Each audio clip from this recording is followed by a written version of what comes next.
I really don't want to do that because I might do something unethical. 5 days ago, I posted this YouTube video showing what I believe to be the murder of an innocent man by police officers. It's gotten almost 1 million views. I did think I was going to do an update video on this, but I had no idea the crazy, insane update that I actually have for you right now. Remember, I told you that it was a judge's Weedeater that the cops were looking for. Last Sunday night, there was items stolen from my property. What was stolen did not belong to me. It belonged to a person that was using my garage to store his equipment in.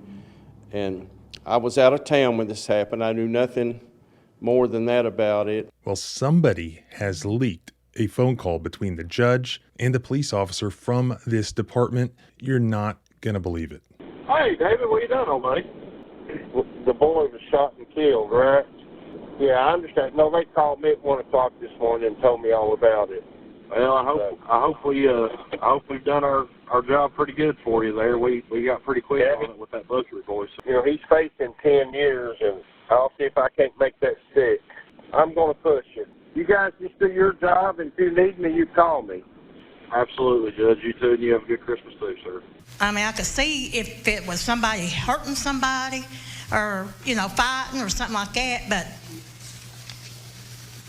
not over a Weedeater. I'm frankly just shocked. This is 61-year-old Douglas Harless, who lived in his home at 511 Van Zant Avenue in London, Kentucky for over 8 years. And this is 49-year-old Hobart Buttery, who was accused of stealing a weed whacker from a local county official. I told them on Van Zant Road there was a Weedeater there. 489 Van Zant Road.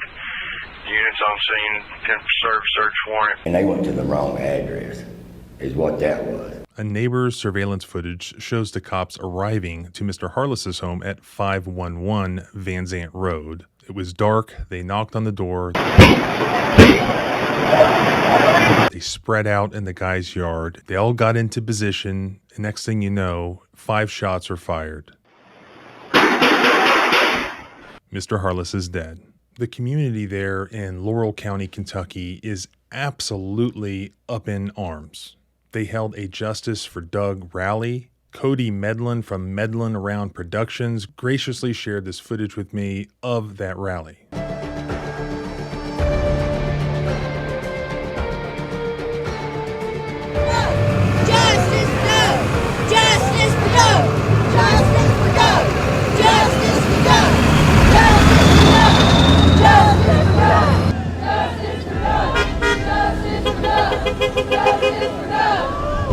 Justice for Doug! Justice for Doug! Justice for Doug! Justice for Doug! Justice for Doug! Justice for Doug! Justice for Doug!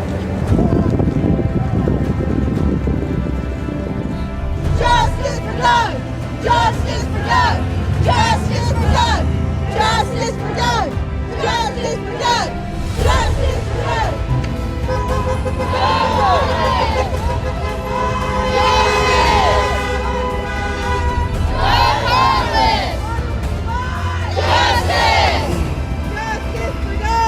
Justice for Doug! Justice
came the January 5th City Council meeting in London, Kentucky, and the people showed up in force and outraged. I don't think anyone here fails to support the police. I think what happened and what has everyone so upset is that this looks like and feels like that it's indicative of some type of systemic failure where people are going rogue a little bit. Why is the city police patrolling and serving warrants in the county? I mean, I could see if it was somebody hurting somebody or, fighting or something like that, but not over a weed eater. But the mayor of London, Kentucky, who appears to be, by my investigation, extremely involved in the operation of the London Police Department, refuses to provide any information or details to the public, claiming that the Kentucky State Police has taken over the investigation and he just can't say anything, can't release any information. Under the express authority of the KSP, they have asked us not to say anything regarding this investigation. It is an open investigation. That is the only reason we have not made any statements regarding this, because, again, they're investigating it. It's not that we're trying to cover up. It's not that we are trying not to be transparent. Again, when the findings are done with the KSP, I can assure you that anything that the findings are, if there's any wrongdoing, accountability will be there. But that did not stop the mayor, Randall Weddle, several days earlier from making a social media post, perhaps now deleted, that reads awfully like a threat in an attempt to silence people who are critical of this police department. It says, in part, "I am deeply disheartened by those who are using this situation for political gain. This is not the time for politics, but for patience and unity. The rumors and speculation circulating on social media are not facts. Assuming or spreading misinformation does not serve justice or our community. I urge everyone to refrain from jumping to conclusions and to wait for the facts of this case to emerge." Oh, by the way, there will be no body cam footage from the London Police Department because they, in 2023, got rid of their body cams because supposedly they could not afford it.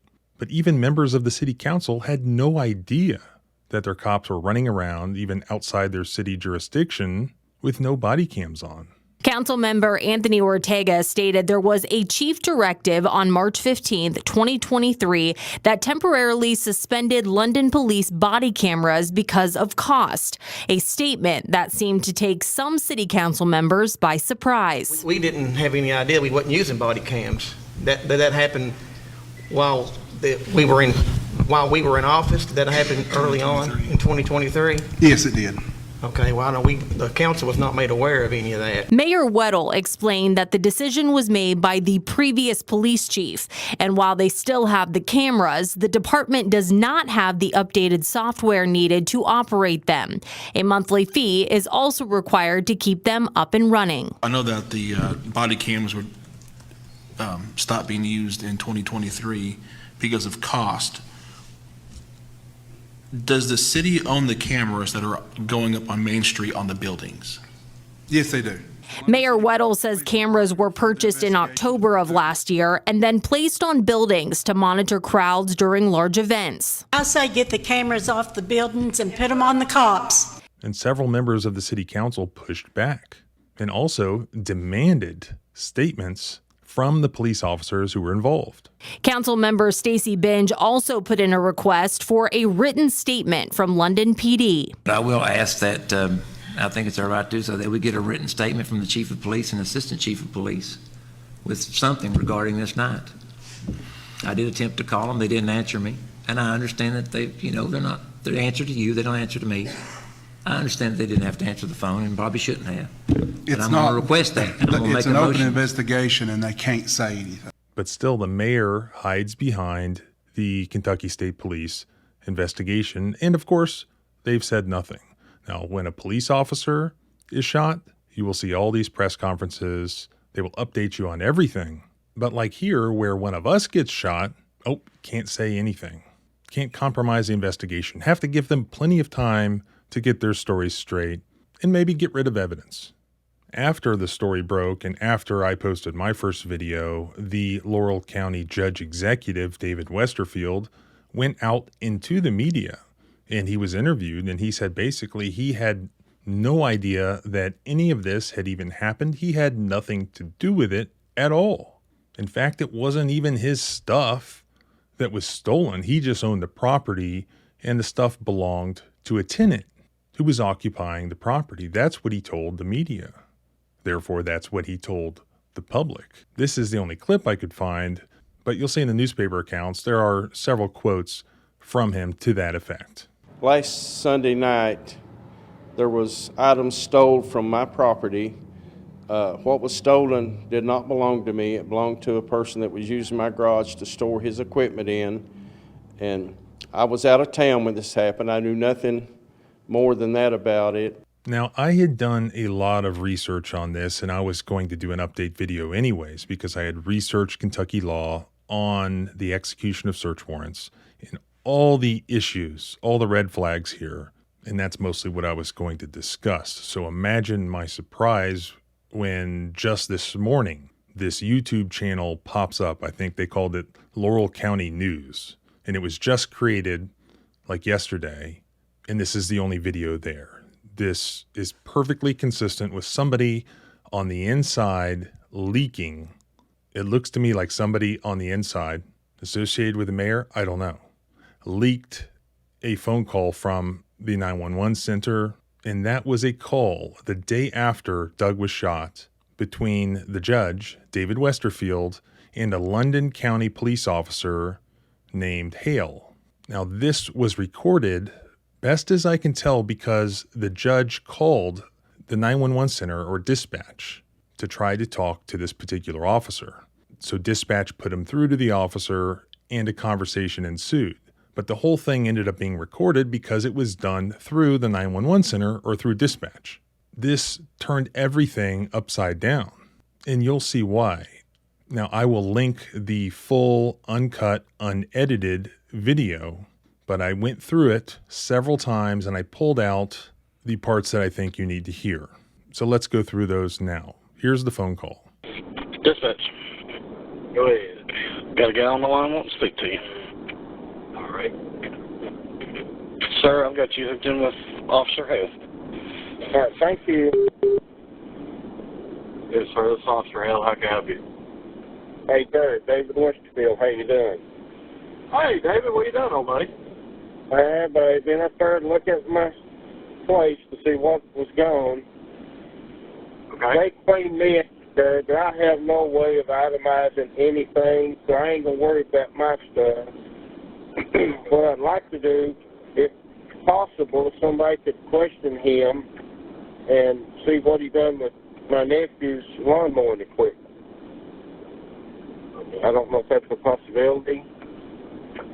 Well, I know they arrested him last night. Yeah, I do too.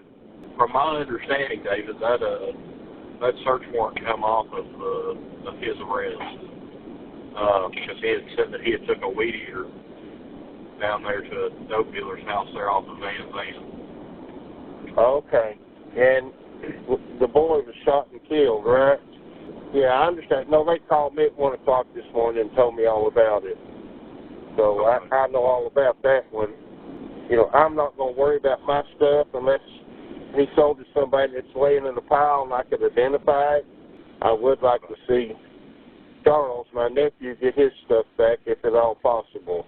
I know they're working through it right now with some of the interviews. Well, that's all they can do then. I do know, and I will tell you this, I don't know who called you last night, but me and Jamie, the case got turned over to Elbert Riley, and he said he had worked a couple of cases for you before. Okay. If you're familiar with Elbert, do you know Elbert? Yeah. Okay. Yeah, I know Elbert well. Yeah, Elbert. Yeah, you guys just do your job, and I won't bother you, and, you know, and the chips fall where they fall. I mean, you know, it's hard to run this stuff down after it changes hands. I think probably going to check a couple more pawn shops and stuff like that. I'd say I'd say he's tried to sell a lot of that stuff. I hate they cleaned you out, Dave, especially with everything going on, and especially right around Christmas time. Well, and also I found out this morning if there's a homeless person staying back there in my back building, Jared, and well, I'll tell you this: if you want me to, I can get up with both the night shift sergeants there and have them. So if we end up finding them trespassing permanently off the property and you want them hooked, I do. And the thing is, Jared, he may have been carrying my stuff out of that building in settlement.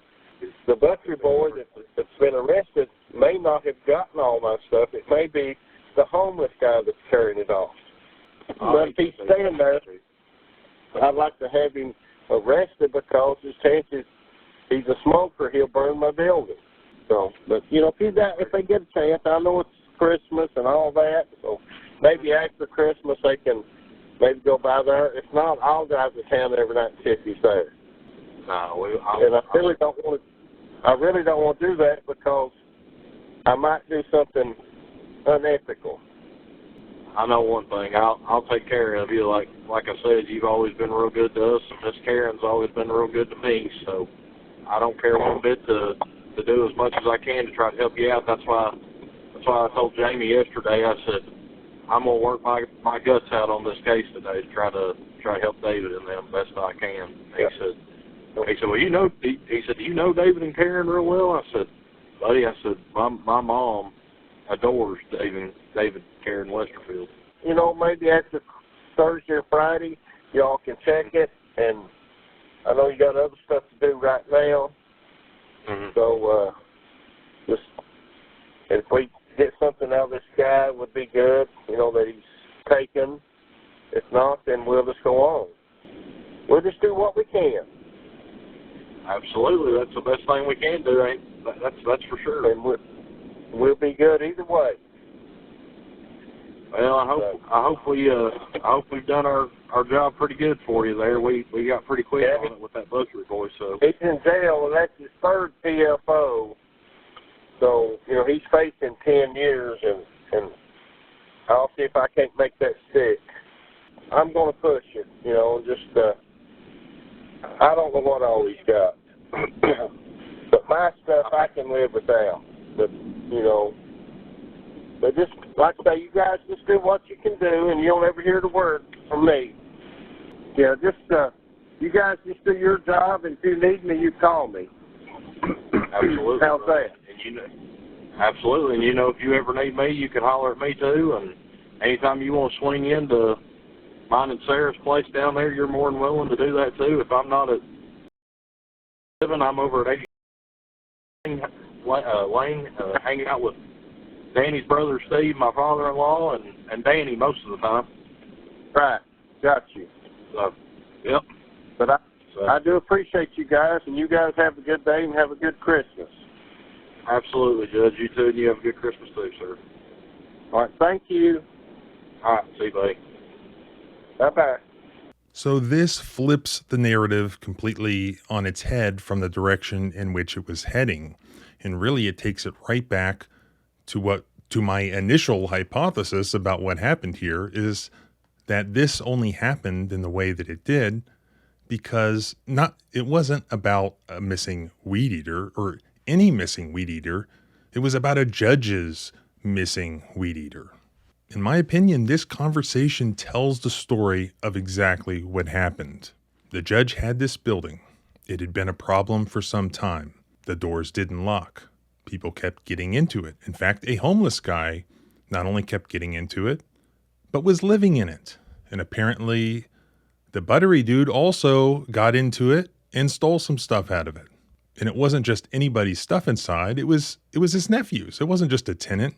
While he may say that his stuff wasn't stolen, he admits that all sorts of his belongings were stolen. In addition, his nephew's stuff was stolen. It sounds like the weed whacker may have belonged to the nephew. The officer admits that he initially took charge of the investigation for the judge, and he began to track this stuff down for the judge. Then another officer named Elbert took it over. who also had done things for the judge before and who was very close to the judge. The judge also tells us that right after Doug was shot, he was shot at, 11:53 p.m. At around 1 p.m., about an hour later, he was called by the London police, who basically briefed him on what happened. So they admit they were working on behalf of the judge in attempting to recover a Weedeater. They admit to contacting the judge within an hour of accidentally going to the wrong house and shooting the wrong guy over the Weedeater. And then remarkably, as if Doug did not exist or was not killed, they continue this conversation about how to get the damn Weedeater. This Officer Hale basically says, we'll do whatever you want. He even calls him judge at one point. This is not a normal victim-police officer relationship. This is a judge-police officer relationship, and one that should not exist. Like I say, you guys just do what you can do, and you'll never hear the word from me. Yeah, you guys just do your job, and if you need me, you call me. Absolutely. How's that? And absolutely. And if you ever need me, you can holler at me too. And sort of like my famous case where the judge is going out and searching houses. It's no different if a judge calls police officers behind the scenes and says, hey, can you go do this for me? Can you go do that for me? That's not how judges are supposed to operate at all. And then the homeless guy, the judge is saying he wants him arrested because if he has to go out there and do it himself, he might do something unethical. I'm frankly just shocked. This is one of those examples where truth is stranger than fiction. Then on top of everything, this search warrant law enforcement told the media exists still has not surfaced. Why is it not surfaced? Because in Kentucky, there are very, very specific forms for search warrants and the affidavits that are used to obtain them that show that any search warrant would have to state with particularity the place to be searched. And there's no reason that they should have mistaken a single wide trailer 489 Van Zant Road with the home of Doug Harless at 511. I do think it was completely unintentional that they arrived at Doug Harless's home. As I mentioned in my prior video, when you search like Google Maps and you put in 489 Van Zant, it takes you right to the correct address. Same with 511. But as other people were pointing out online, if you use Apple Maps and you put in 489 Van Zant, where does it take you? Right to Doug Harless's home. I think their mistake was as simple as that.